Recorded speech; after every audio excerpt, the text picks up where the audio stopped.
apesar de você dispensar apresentações.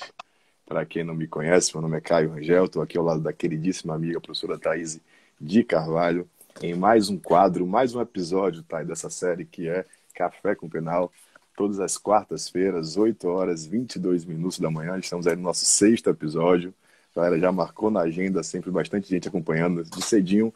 A ideia, Thaís, só para justificar a galerinha aqui porque do horário, é apresentar justamente uma quarta-feira mais leve, mais divertida, mais informativa. A gente geralmente divide o nosso quadro, por assim dizer, em duas partes diferentes. Primeiro, a gente atualiza a galera, decisões da semana, os fatos da semana, que a gente, como professor, sabe, qualquer coisa que acontece, a gente chove em mensagem para a gente tentar analisar juridicamente as repercussões. Então, resolvi fazer esse quadro, primeiro, começando a tratar dos fatos da semana.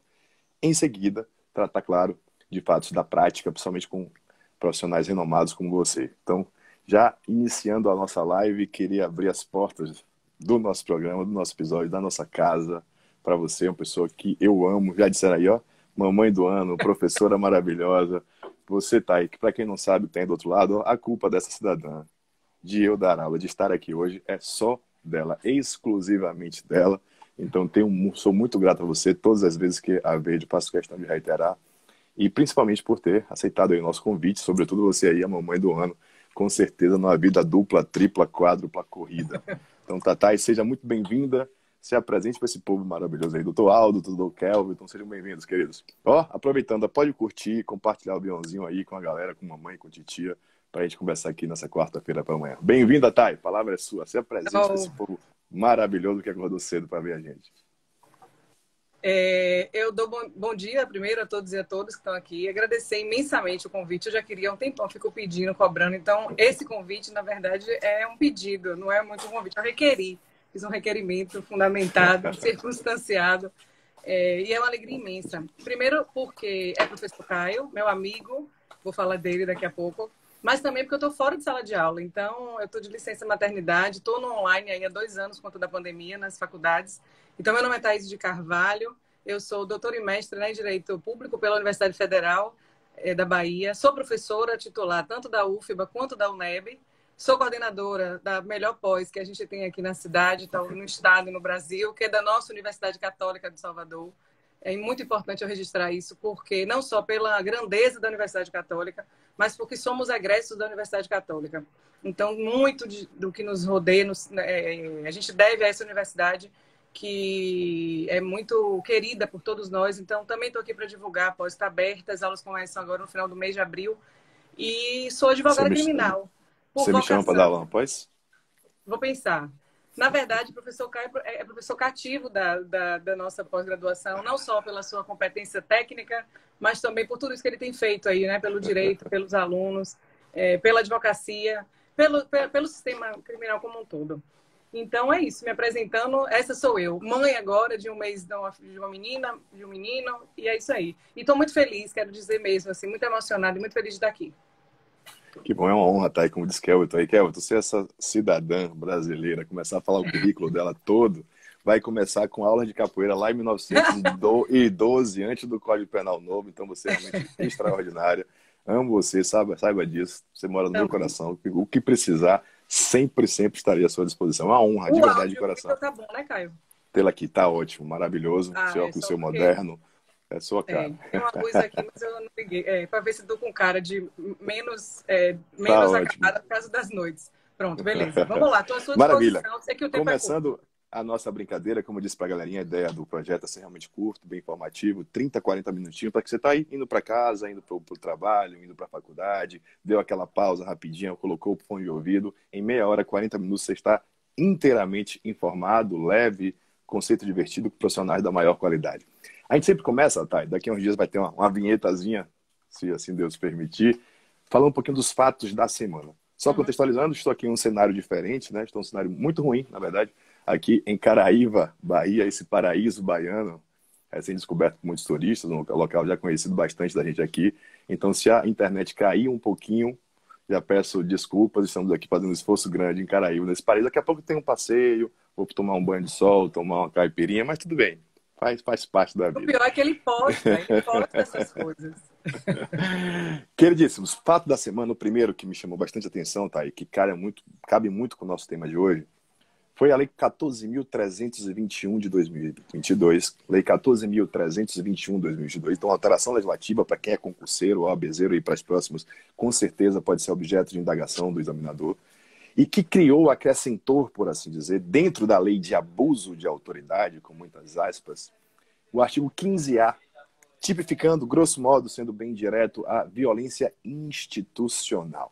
Em que consiste aqui, sem ser muito técnico, sem adentrar muito nos pormenores, mas a ideia é justamente dentro de um contexto daquele caso específico que vitimou, por assim dizer, a senhora Mariana Ferrer, não sei a pronúncia, que teoricamente foi alvo aí de algumas ações, vamos assim dizer, um tanto desarrazoadas por parte do Poder Judiciário, um advogado perguntando de maneira talvez muito incisiva, com omissão de membros do Ministério Público e também do Judiciário. A gente sabe que o direito penal brasileiro ele é muito simbólico, ele atua muito com base em casos concretos, e isso é muito ruim, né, do ponto de vista jurídico, técnico. Então, sempre que se tem uma legislação de emergência, a gente consegue perceber que a lei não é técnica o suficiente, é apenas feita para conter um clamor social e vender bem politicamente. Não sei se você concorda comigo, mas a lei visa, grosso modo, sentido bem amplo, tentar minimizar esse tipo de conduta e tipifica a conduta do agente público, né, que submete uma testemunha, uma vítima, a procedimentos invasivos, desnecessários, repetitivos, ou seja, que causam aí algum tipo de revitimização. Eu acho que esse dispositivo ele tenta minimizar aquela vitimologia secundária que você está aí, com certeza, com muita propriedade, pode dizer. Queria ouvir um pouquinho a sua opinião sobre esse dispositivo, chegou a olhar alguns pormenores, mas acho que simbolicamente é isso. O dispositivo, me parece que sim, que é esse direito penal de emergência, né, que a gente chama o cala-boca político, especialmente no ano que a gente está. É importante a gente dizer isso. Falar que a gente está dentro de um processo de um direito penal, né, essas agências de controle que envolvem o Poder Judiciário, que envolve a polícia, que envolve o Ministério Público, tem um tom, uma nota inquisitorial e que, especialmente, a gente não vai conseguir, de jeito nenhum, resolver através da legislação. É claro que a legislação, a alteração legislativa é uma primeira porta. A gente precisa de muito mais. E talvez a alteração mais difícil nesse modus operandi nosso, machista, sexista, misógino, classista, ele perpassa muito mais por uma cultura do que pela alteração legislativa. Beleza, não estamos aqui para falar disso hoje, mas é importante que a gente pontue isso. Né? A criminologia nos dá conta disso. E a gente precisa pensar e refletir. Só que aí me parece que vem assim, essas legislações pontuais de emergência para tentar dar esse cala-boca. E a lei, especificamente, esse artigo novo, me pareceu, mais uma vez, extremamente aberto. E que vai ficar, a aplicação ou não dele, vai ficar de novo, mais uma vez, por conta desse Poder Judiciário que não vai ser alterado na substância com essas alterações. Então, os próprios verbos, e aí você vai falar muito melhor do que eu, deixam a cargo, né, dessa aplicabilidade ou não, da incidência ou não, do encaixe ou não, no caso concreto, a esse Poder Judiciário, que ainda e que eu não sei como é que a gente vai fazer para revolucionar, porque não é reformar, é refundar esse sistema. Então, a análise que eu faria nesse pouco tempo que a gente tem, até porque eu não sei se vai dar tempo, mas eu trouxe um outro julgado importante, do meu ponto de vista, na matéria de processo penal, esse, assim, a legislação é importante, essa luta contra esses mecanismos, essa forma de atuação do Poder Judiciário, do sistema de justiça como um todo, é muito importante. Só que penso que uma alteração legislativa não é suficiente. Penso que esta alteração legislativa não foi das melhores por conta da abertura semântica dos verbos. Que aí eu acho que você pode, né, bater nessa bola aqui para perfeito. Perfeito. Você é sempre sensacional. Perfeito por quê? Deixa eu dar um salve para a galera, porque você me botou uma pressão de que o negócio é rápido correndo. Então, bom dia quem está aí acompanhando a gente, aos amigos, aos ex-alunos. Dizer que eu estou feliz demais de ver vocês todos aqui. Muito obrigada pelas palavras sempre. Que bom, maravilha. Como você bem disse, né? É uma lei ferindo a legalidade. Pode parecer uma loucura que eu estou dizendo, mas não. A lei tem que ser estrita, clara, não pode ser vaga. Quando eu coloco dispositivos como esse, como a gente bem falou, direito penal simbólico, olha que a gente não ajustou antes, não. Estamos aqui de bate-pronto. É muito claro para mim essa ideia de conter realmente o anseio social, entre aspas, né? Ou seja, aquela agonia, aquele anseio social de tentar simplesmente conter aquele fato sem se preocupar se aquilo efetivamente vai ser eficaz ao longo do tempo. Então, essa lei 14.321, para quem está chegando aí agora, estamos falando da criação de um novo tipo penal, que acresceu a lei de abuso de autoridade, que só a nomenclatura dela já dá diversas, vamos assim dizer, divergências, contradições, e acrescentou o artigo 15A dispositivo chamado violência institucional, com base naquele caso específico de uma vítima de um crime sexual, suposta vítima de crime sexual, não sei se já houve resolução judicial, e que criminaliza a conduta de quem submete a vítima ou testemunha a um procedimento invasivo. Olha a amplitude, a ambiguidade do termo invasivo. Procedimento desnecessário. O que é necessário, o que não é desnecessário.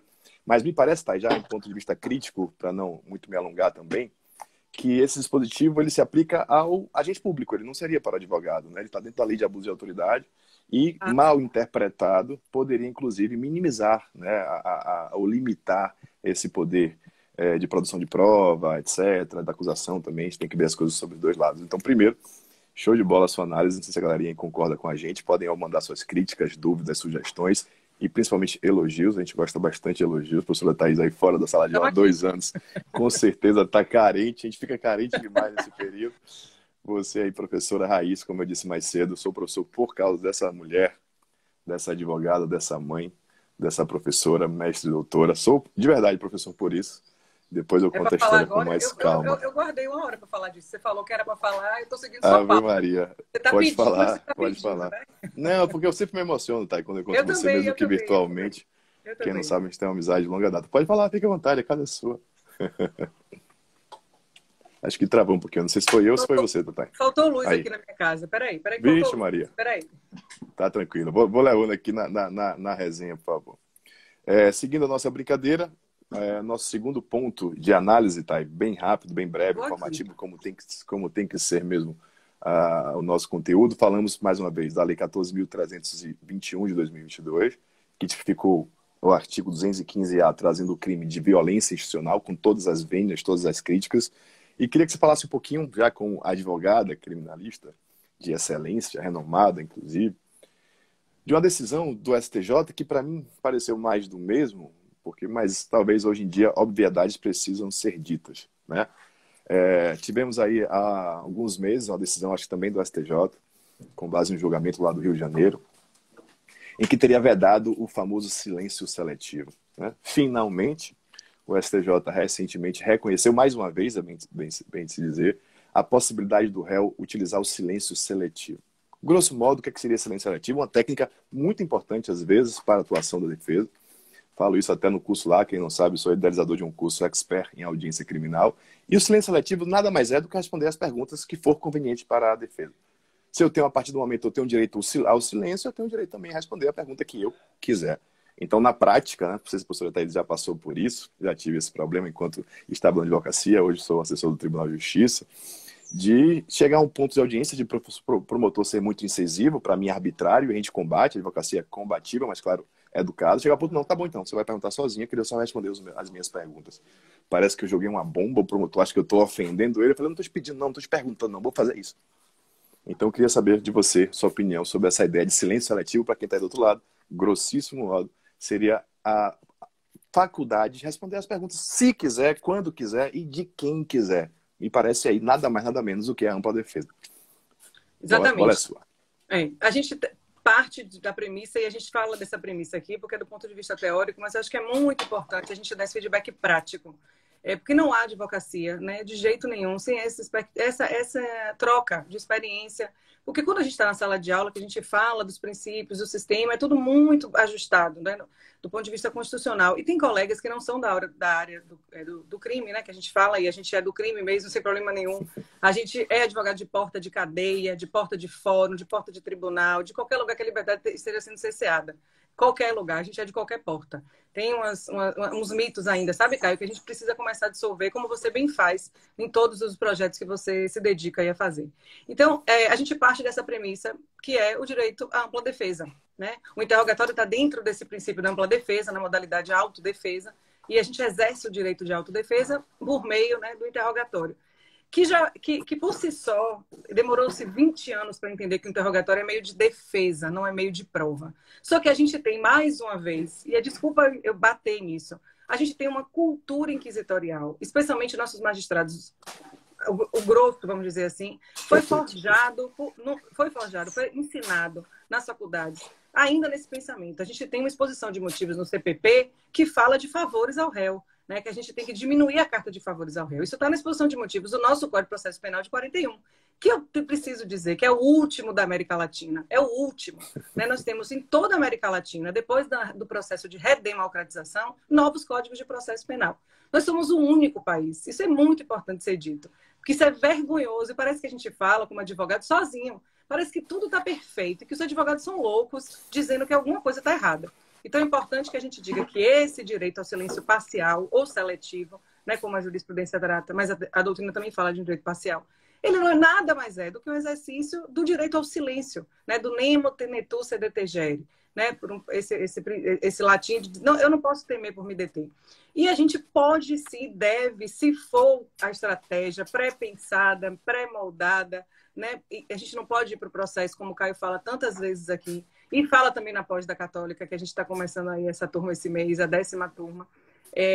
A gente não, é óbvio, mas a gente fica ainda debatendo isso, sabe, Caio? A minha sensação é que, meu Deus, ainda está se debatendo isso, ainda, porque a gente não consegue retirar esse caldo inquisitorial, porque a gente não vai fazer isso através nem desses julgamentos. Então, o precedente é importantíssimo. Eu acho que esse é um tema de precedente, que o processo penal ainda é carente, a gente precisa trabalhar para poder aplicar da maneira correta.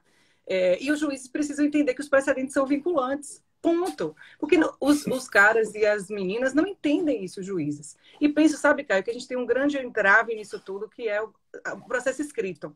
A gente precisa começar a trabalhar essa oralidade de uma maneira ainda muito, muito melhor, tanto do ponto de vista legislativo. Porque eu acho que a oralidade constrange. Eu tenho essa impressão, assim, sabe? O que eu peço escrito, tem juiz que nega e tem juiz que não enfrenta.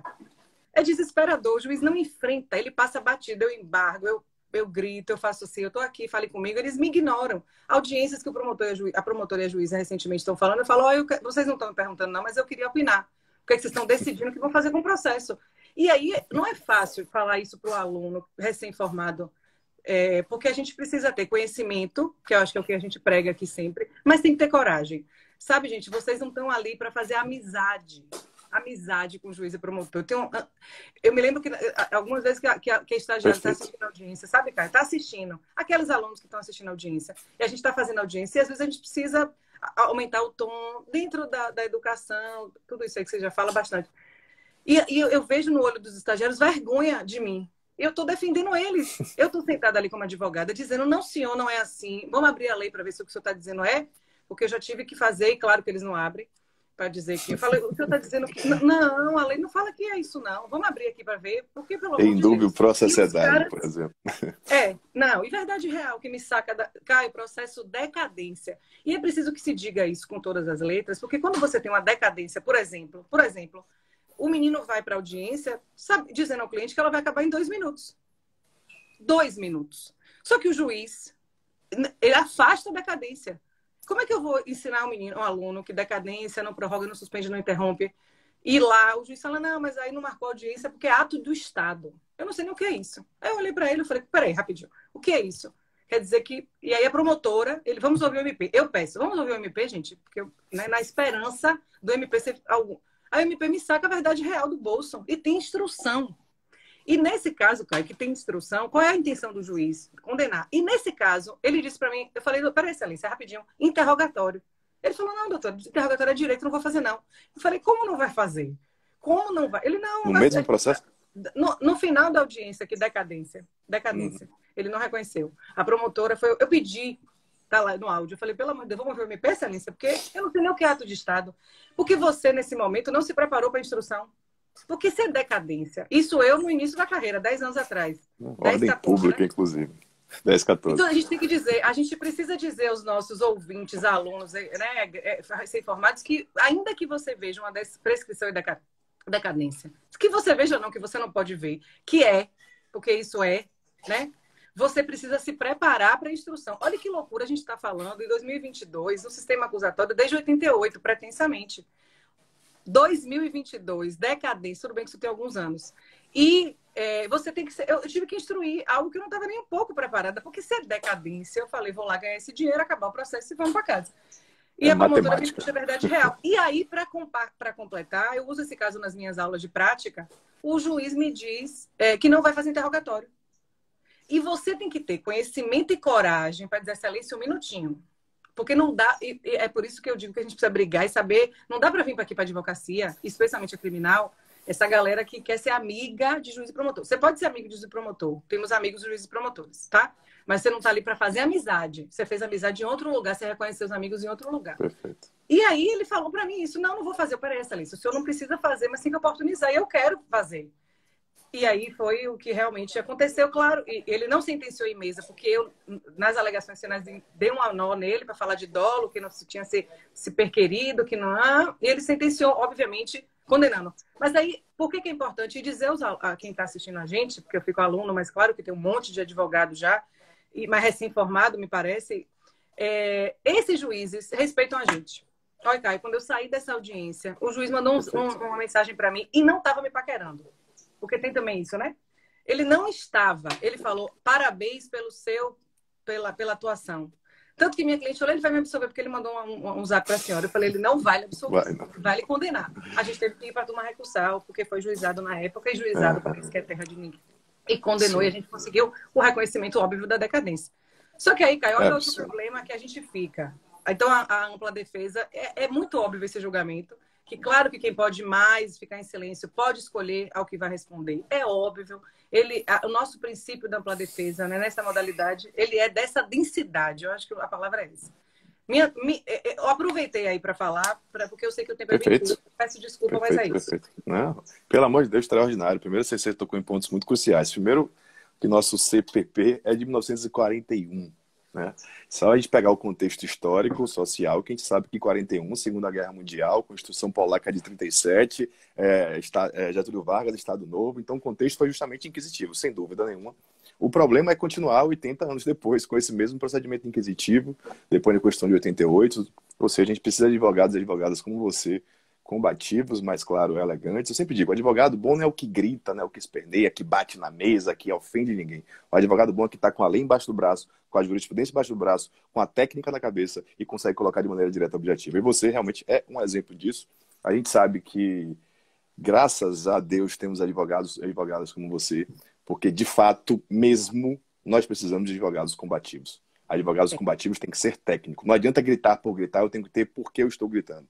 Então, a partir do momento que você se qualifica, eu sempre digo, a advocacia é uma atividade extremamente importante para a vida social. Nós somos o anteparo do Estado Democrático de Direito. O advogado, em especial o criminalista, ele é o único escudo que tem entre o Estado armado contra ele e o coitado do indivíduo réu, que muitas vezes não interessa se culpado ou inocente, ele tem para cima dele toda a arma do Estado, sem falar, obviamente, nessa questão desse seletivismo, etc, etc, etc. Então, eu queria mais uma vez aqui publicamente parabenizá-la pelo combate, a luta do bom combate. É isso que a gente precisa de um advogado, não precisa ganhar nem perder processo. Perder processo é fazer o seu papel. E quando a gente fala de que verdades precisam ser ditas ainda hoje, né? Obviedades precisam ser ditas. Quando tem o STJ para julgar e autorizar algo que já é muito claro na legislação, o silêncio seletivo é porque o negócio é muito complicado. Se não precisasse de julgamento do STJ, seria muito mais simples. E os atores do sistema precisam se submeter aos julgamentos. Esse é um outro ponto que o CNJ e o CNMP precisam estar atentos. Não dá para você fazer o que você quer mais. Não dá para você empunhar bandeiras políticas enquanto ministro, desembargador de tribunal e juiz e promotor. Não dá, velho. Você pode fazer suas lutas ideológicas fora dali. Não dá. Eu sou feminista, defendo o direito da mulher, mas o processo penal da Maria da Penha não muda ou não. As pessoas precisam entender, por exemplo.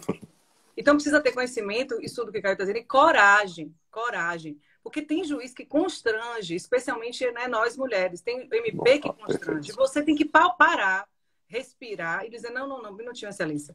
E aí depois vira chacota na audiência. Vai protestar de novo, doutora? E você diz, olha, quando eu for, eu lhe aviso. Fique tranquilo, que quando eu for protestar, eu lhe aviso. Não tem... Então, e tem que ter coragem. Eu não sei se vocês sabem, já contei essa história. Quem diz sou eu, estou licenciado em advocacia, mas sempre também nesse perfil combativo, respeitador. Eu tomei voz de prisão 3 vezes na minha vida. 3 vezes eu tomei voz de prisão. E posso dizer sem medo de errar. 2 delas não era para ter tomado. A gente erra também. Não, a gente erra como cidadão, como ser humano, tem que pagar pelos nossos erros. Não fui preso nenhuma das 3, mas parece que usam a voz de prisão como instrumento coercitivo. Ou seja, você não pode falar, vou falar, vai me prender enquanto eu vou falar. Pode cortar aquela história, pode cortar minhas mãos. Enquanto eu tiver o direito de fala, eu vou exercer o direito de defesa. É nosso instrumento. Isso é nosso instrumento, a gente fez esse juramento, isso é inquestionável. Então eu tomei voz de prisão justamente por isso, porque eu não preciso ser amigo de ninguém. Eu fiz uma audiência em Goiânia. Mas essa voz de prisão que você tomou foi no advogando ou foi fora no bar? Ô, brincadeira. Foi. Eu só contei a da atividade, as outras eu não contei aqui, não. Eu tenho direito ao esquecimento. Eu estava esperando, eu estava esperando. Eu tomei uma, Thay, só para pegar o gancho, eu fiz uma audiência em Goiânia que durou um dia, remarcou para o outro dia, para a continuidade da audiência, algo que é inusitado, inclusive. Quando eu cheguei no outro dia, uma audiência combativa, enfim, um processo importante, por assim dizer, com repercussão social, midiática. Eu sentei na audiência às 8 horas da manhã de uma terça-feira. A juíza virou para mim: doutor, dormiu de calça jeans, foi? Não dá nem bom dia? Eu falei: doutora, só dou bom dia porque eu quero que tenha um bom dia. Com licença. Queria me prender. Eu sou obrigado a dar bom dia só se eu quiser. Só se eu quiser. Cada Ela um que, vem ó, perguntar se depois eu eu vou lhe dormi dizer de o que ela calça fez. jeans. Depois eu vou lhe dizer o que ela fez. Não, nada disso. Queridos, nosso terceiro tópico, para quem está acompanhando aí essa resenha gostosa demais, a sua audiência, uma hora dessa da manhã, 60 pessoas acompanhando aqui. Olha A que eu não minha, consegui abrir coitada. pelo YouTube, por causa da internet também. Queria agradecer a todos vocês aí pela participação, podem ficar à vontade. Temos aqui uma convidada de honra, estou tão feliz com esse quadro, você não tem ideia. Falamos aqui para quem chegou depois da alteração legislativa, né? Uma atualização legislativa, a Lei 14.321 de 2022, que tipificou a violência institucional. Falamos agora do silêncio seletivo, da ampla defesa, ou seja, o que a gente entendeu aqui é que nós precisamos nos qualificar. Enquanto advogados, principalmente vocês que estão formando, tem que qualificar a fazer pós-graduação. A professora Thaís aí, coordenadora da pós da UXAL, uma pós extraordinária. Não é porque eu faço parte, não. Acho que, apesar de eu fazer parte, é uma pós extraordinária. Os nomes podem entrar no site, pode pedir desconto à professora Thaís, que ela dá. Essa parte é brincadeira. Convoco todos vocês. Curso de prática jurídica, nós temos lá na Múltipla Difusão, um curso de prática em direito penal. Muito bacana. E eu, idealizador aí do curso de Expert em Audiência Criminal, já convoco todos aí, final do mês, dias 26, 27, 28, teremos uma tríade, 3 dias aí de aula gratuita, treinando vocês um pouco para audiência criminal. Estão todos convidados, basta clicar aí no link da bio, então fazer esse merchandising, pós-graduação, curso de prática e curso de prática em audiência criminal. Maravilha? Tá, e nosso último tópico, ele é bem sensível, né? Aquela hora que a gente fala, tá acabando, calma. E nada melhor do que uma amiga, uma irmã, que talvez perdoe os meus erros e excessos ao falar sobre o tema, porque sabe que falo de boa fé. Eu queria que você contasse para a galerinha aí, muita gente me pergunta, professor, a primeira pergunta se faz, se a advocacia criminal é perigosa. Eu falo, não, depende muito da sua postura, da forma que você leva a sua carreira, sem prometer nada, até porque não é você que vai cumprir, quem decide é um juiz, você não pode prometer algo que depende de outra pessoa.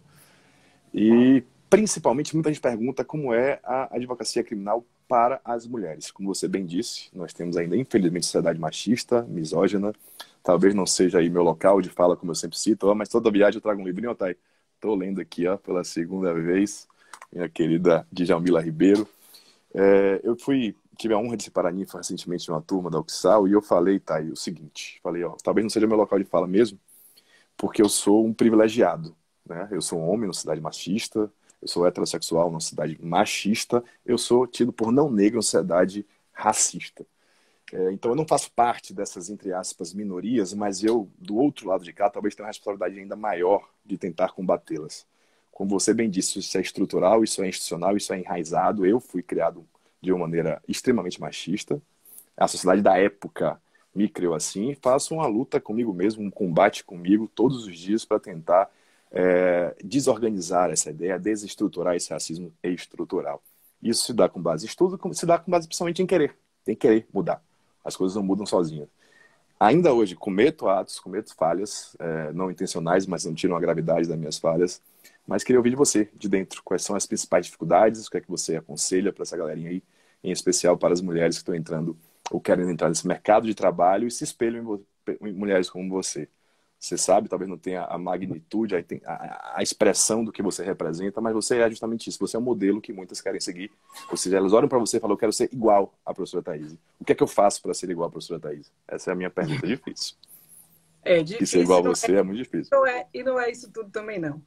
Antes, Caio, eu queria lembrar, antes que eu me esqueça, que a gente estava falando de ampla defesa, eu queria fazer uma recomendação de filme. Eu gosto muito de usar filme, série. Pedir desculpa pela claridade, gente, faltou luz na minha casa e eu nem sei se a minha bateria vai aguentar, mas eu acho que vai. Eu estava toda organizada aqui, dizer que a galera falou do copo, não saí. Eu também adoro esse copo sei lá, garotos, né? Negócio de PJ Outro Masks. cafezinho. Dá um beijo a galera também aí, todo mundo. Quem quiser falar da pós, fala comigo depois no privado, sem problema nenhum. Dá um beijo pra Yara Miranda, uma querida advogada e Grande concurseira, era. que já vai aí, tá bom, voando nessas defensorias do Brasil inteiro. Dá um beijo especial para todo mundo aí que tá falando. Caio, eu também... Então, fazer uma indicação de filme, gente, que para mim é um filme que perpassa todos os princípios do processo penal, mas faz uma grande homenagem à advocacia. Eu me emocionei quando assisti. Eu passo em muitas turmas, a gente não passa sempre todo semestre para não ficar repetitivo, e porque, enfim, mas é Ponte dos Espiões. Velho, é um filme que para mim é uma homenagem à advocacia. Uma homenagem. Tem uma cena que resume muito assim, o que eu penso da advocacia. Que o suposto espião russo, quem faz é Tom Hanks, a direção é de Spielberg. Então é um filme muito, para mim, muito bem recortado, é muito legal. E aí tem uma cena do filme que esse suposto espião russo está conversando com esse advogado, que não é advogado criminal, ele é advogado de seguro, pegam ele só para fazer aquele cenário dos Estados Unidos para dizer, olha, vamos fazer aqui uma cena, tá tudo combinado, o cara é espião, mas vamos botar um advogado para fazer essa cena, como é no sistema inquisitorial, né? Como a gente viu e vê aí dos registros. E aí o espião uma hora pergunta a ele, ao advogado, você nunca me perguntou se eu fiz ou não, se eu sou ou não espião russo. E aí o cara responde dizendo exatamente assim, não interessa se você é ou não, você tem que provar. É uma cena, para mim, muito simbólica. Essa é uma cena, e tem uma outra que é um agente do FBI querendo que o advogado viole o direito, a obrigação que ele tem de sigilo da conversa, né, entre advogado e cliente.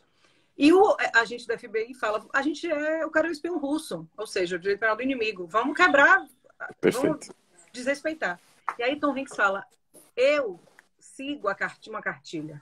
Né? E a nossa cartilha é a Constituição. Então, é entender o papel que a gente tem por esse filme, que eu acho que é muito lúdico. E esse é um filme que eu recomendo, Ponte dos Espiões, e um livro que foi paradigmático, revolucionário na minha vida, que é um livro pequeno, que é As Misérias do Processo Penal. Quem é o advogado? É aquele que está de mãos dadas com o cliente no último degrau da escada, sabe? Quando ninguém mais, você está ali. E você tem que honrar esse lugar. Eu penso assim. Então, é só para fazer esse registro. Segundo, eu queria falar que eu também falo, Caio, de um lugar privilegiado. E aí eu não sei se eu fui a melhor escolha para hoje. Porque eu sou professora. E eu estou falando de dinheiro mesmo, sabe? Então, assim, advocacia, eu sou 50-50. Eu não consigo hoje pensar o que eu gosto mais. Eu não sei se eu sou uma professora que advoga ou uma advogada que ensina. Mas eu sou professora. Então, assim, eu tenho dois concursos que, querendo ou não, me dão um lugar confortável. Isso significa que meu escritório é menos gerido ou tem um empenho menor? De jeito nenhum. Longe disso. Aliás, eu demorei um tempo para montar um escritório. E faço aqui um registro da persistência da minha sócia, ex-aluna, né, doutora Vitória Alcântara. Ela foi insistente, ficou comigo ali. A gente, depois de muito tempo, eu abri registrei na OAB, criei um CNPJ. Porque o que eu penso que às vezes a galera que se é formada já pega o dinheiro, faz o empréstimo, pega um pai, uma mãe, um marido, uma esposa e monta uma estrutura sem ter nenhum estudo. Porque você tem que conversar com os outros, com a gente, conversar. E aí, cara, tem um outro terceiro flanco que eu queria abrir aqui. Para eu dizer, eu sou professora, eu tenho um fixo que me dá um fôlego para eu fazer uma advocacia. Não é seletiva, porque você fala, Thaís, eu não sou escritor, você não assume qualquer processo, a qualquer um. Nesses 14 anos que eu tenho, quase 15, tem um processo que eu disse que eu falei, não tenho condição. Por que eu não tenho condição? Porque a história, para mim, me tocava pessoalmente e eu não ia advogar como ele precisava, que era um caso de acusação de pedofilia. O único, e eu não tenho problema nenhum em dizer isso, todos os demais que eu assumi, independente do que eu achava moralmente, porque eu não tenho nada a ver com isso, chega lá no seu escritório alguém para dizer que Maria da Penha, uma mulher para falar da Maria da Penha. Muitas vezes eu quero dar conselho a ela, Caio. Quero fazer resenha com ela, falar, você abriu o Tinder, você não tá vendo que o menino não é chefe de cozinha, é cozinheiro, maluca? Mas eu não posso fazer isso. Não é meu papel fazer isso. Eu não tô ali para isso. E eu tenho que dizer a ela, minha irmã, se você voltar para ele, eu não tenho nada a ver com isso. Então você tem que entender qual é seu lugar no mundo e você não é amiga, não é amigo de cliente, nem tem que levar cliente para casa e pro bar. Como um amigo nosso levou pro bar e para casa, né, Caio? Vai casar essa semana. 9 horas. Então, você tem que pensar nisso. Vamos pensar lá. nisso. Então, a dificuldade... Primeiro, você tem que se colocar nesse lugar. Assim, quem é você na mesa, né? Ali você advoga para alguém e tem que, claro, ser amiga, no caso, defender com os dentes, mas você tem que manter essa distância, beleza? Então, eu acho que esse lugar que eu falo também precisa dar esse registro. Eu tenho que colocar esse registro de que eu sou uma professora, então eu tenho essa possibilidade de dizer que a advocacia é meu trabalho principal, mas que me dá essa flexibilidade. Graças a Deus, o escritório está tranquilo. Um terceiro ponto que eu queria muito registrar aqui é: venham conversar, porque a advocacia, não sei se é em Salvador, a sensação que eu tenho, Caio, e essa é a maior tristeza, talvez, que eu tenho, vou confessar aqui. Eu brigo com o judiciário, eu brigo com o promotor, eu brigo com a polícia. Já liguei para você de delegacia dizendo: se eu não falar com você em 5 minutos, vem aqui. No início da carreira eu tinha medo, mas eu não podia não entrar. O policial com a arma e falava para o meu cliente: quero falar com você. Sem ela, você não pode ficar sentado na recepção da delegacia. E eu entrei, falei: eu vou com ele, me tremendo toda. E falei para Caio na época, falei: Caio, se eu não te falar, porque a gente é amigo desde muitos anos. Falei: se eu não falar com você, você vem aqui onde eu estou, pelo amor de Deus. Então é importante que a gente diga, fazer esse registro aqui, tá? E um terceiro, então eu não tenho medo dessas brigas do judiciário com o MP, com a polícia. A minha maior tristeza são as brigas com os meus colegas, sabe, cara? Assim, com os advogados, que parece que não tem espaço para todo mundo. E tem espaço para todo mundo. E às vezes no início da minha carreira eu queria conversar com alguém para me dar um conselho, até de tudo, como é que eu cobro honorários, como é que eu não entro e saio. E eu não tinha isso, porque é uma competitividade que às vezes ela é cruel. E não tem, aí essa competitividade não tem seletividade, que eu sinto na pele hoje isso. Então, essa é uma coisa que eu queria registrar de Salvador e dizer para vocês: eu estou completamente aberta e disponível para tirar dúvidas, para acolher, para debater tese. Eu falo isso com meus alunos. Se não monte de escritório, não, vem atender aqui, ó. Eu tenho aqui vem aqui, eu deixo você atender aqui, porque está começando. Vamos discutir o processo. Não precisa nem não dá nada, vamos conversar. Eu acho que isso é importante, porque eu não tive, eu queria falar com alguém, eu olhava para os lados e para cima e para baixo, não via. Hoje eu tenho assim um outro colega, um ex-professor que a gente sempre conversa, né? Vou registrar aqui a exemplo do professor Fernando Santana, que a gente litiga em processos criminais, mas eu tenho assim, é só para dar um nome, né? Professor Thomas Bacelar, que é o maior responsável por todos nós, eu penso, e por dar esse espaço, inclusive para nós dois. O tempo é muito curto. Com certeza.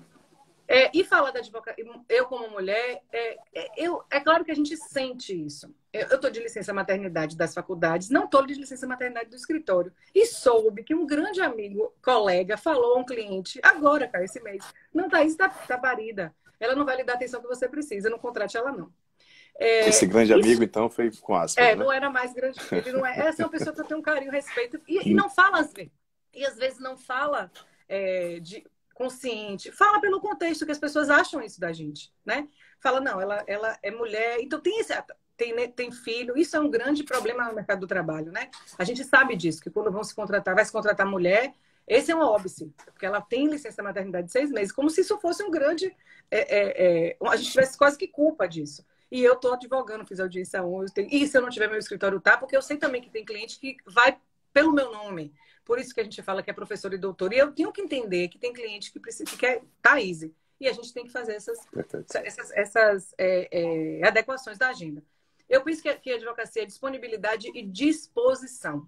Não é só ser disponível, você tem que ter disposição para atender o cliente. Ontem eu atendi o cara falando: eu não aguento mais, calma, vamos tomar um café, vamos lá no seu tomar um café, para ficar tranquilo, porque a gente imagina, já que a gente nunca foi processado, como é que é ter a espada, né, do Estado de Damocles sobre a nossa cabeça. A gente não tem ideia do que é isso. Então a gente precisa se colocar no lugar do outro. A única forma de advogar é essa. Então, como é mulher, eu acabei de contar um fato. Eu sinto muito mais o peso desse machismo ainda nas delegacias, expressamente. O delegado olhar para mim ainda hoje e dizer: você é uma mulher tão bonita. Não, no crime, ainda sinto. Porque talvez se eu fosse feia, eu fico perdida. Não que eu seja essas, mas já estou quase 40, eu fico olhando ainda, gente. Pois é, não é?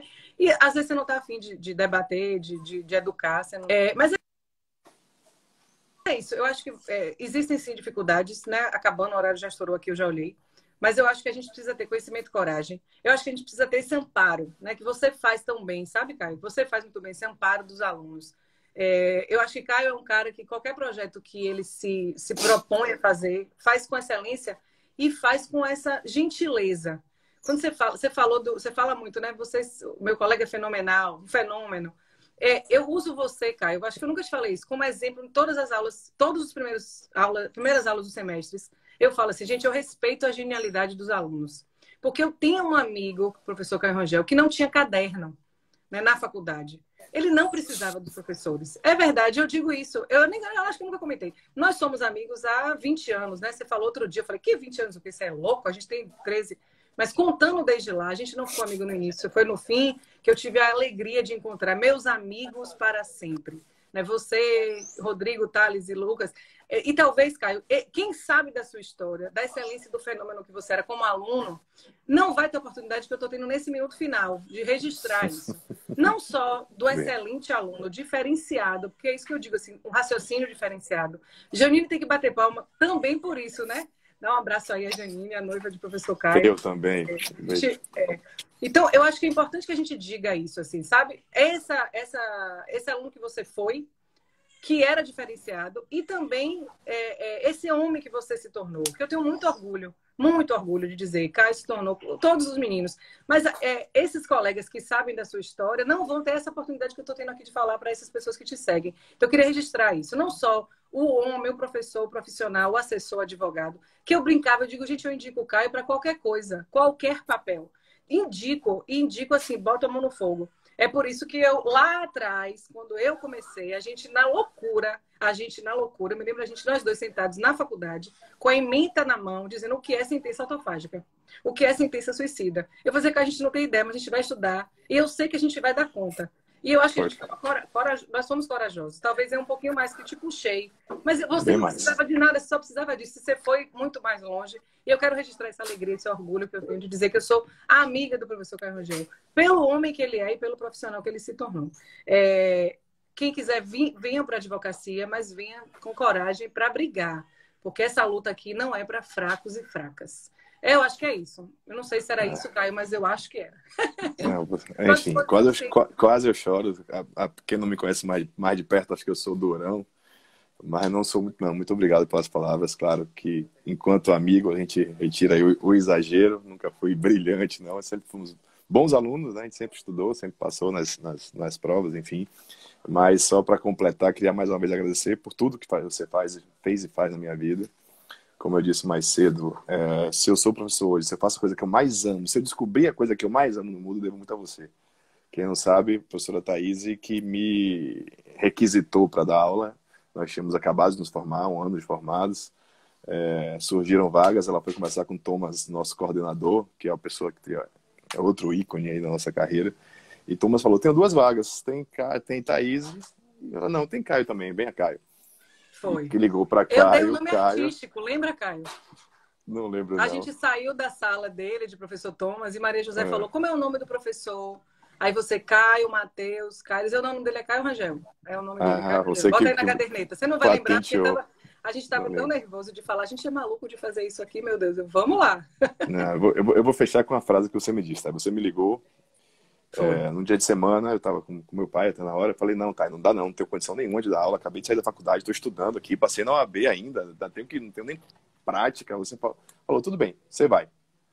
Aí me ligou depois para dizer o horário, eu falei, tá, eu não vou. Você falou, você vai comigo? Não tenho condição. Porque eu sou muito tímido, quem sabe, eu não apresentava nenhum trabalho na faculdade, nunca tive dom de oratória, nada, por isso que eu digo, nada de dom, tudo é treino na vida. Né? A excelência não é um hábito, a excelência é um hábito, faça todos os dias, você vai melhorar. E você me disse uma frase, tá, já para fechar, que mudou a minha vida. Você falou assim, se der errado, você vai estar no mesmo lugar.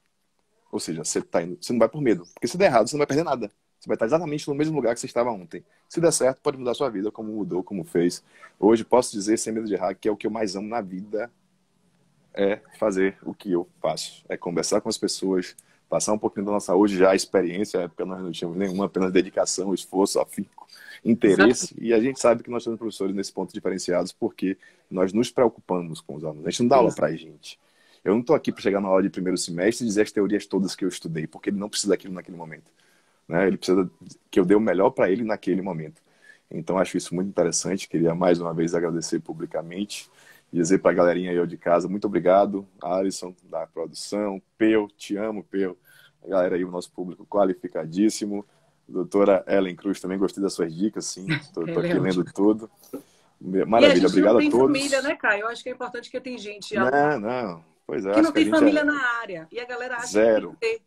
Importante dizer, gente, podem vir sem ter família na área. Vamos correr atrás e vai dar certo. Vai dar certo. Perfeito. Exatamente ninguém. Na verdade, na minha casa veio depois, né? Minha mãe e minha irmã foram minhas Sim. alunas. Então eu comecei essa brincadeira aí. Então eu queria agradecer a todos. Primeiro, ó, pode adicionar a professora Thaís. Qual é o Instagram, Thay? Profa, Thaís de Carvalho. Profa Thaís de Carvalho, meu @, Caio Rangel Direito Penal, e tem que fazer a blogueiragem. Dar o print aqui, ó, eu e minha irmã Thaís de Carvalho, ó, tem que marcar a gente, tem que fazer a média para divulgar esse quadro que é fantástico. Eu falei, 50, 60 pessoas nesse É horário. fantástico mesmo. Muito legal. Tô E muito você vai feliz. voltar, viu? Volto aqui. Infelizmente teve que ser bem rápido mesmo, mas você vai voltar em breve. E agora, vou me despedindo de vocês. Tem um passeio a fazer, vou tomar uma caipirinha, tomar um solzinho, mas espero que sejam todos bem aí do outro lado, viu? Amo Amigo, feliz você, Thay. aniversário também por ontem, falar aqui publicamente. Parabéns. Por isso que Quarentou, eu não tô foi? 39 ainda. Sim. Por isso que eu tô, verdade. Por Eu isso que eu tô sei. aqui ainda emotivo, por causa do dia de ontem, foi muito especial para mim também. Gente, um beijo grande, fiquem com Deus, Thay. Beijo. Tchau, tchau, Beijo, gente. gente. Um prazer enorme. É Peu que tá aí, Peu, Peu? Já mandei Ah, vários beijos para ele. aham. Um beijo. Tchau. Um Beijo. beijo, amigo. Obrigado. Tchau, tchau. Obrigadão.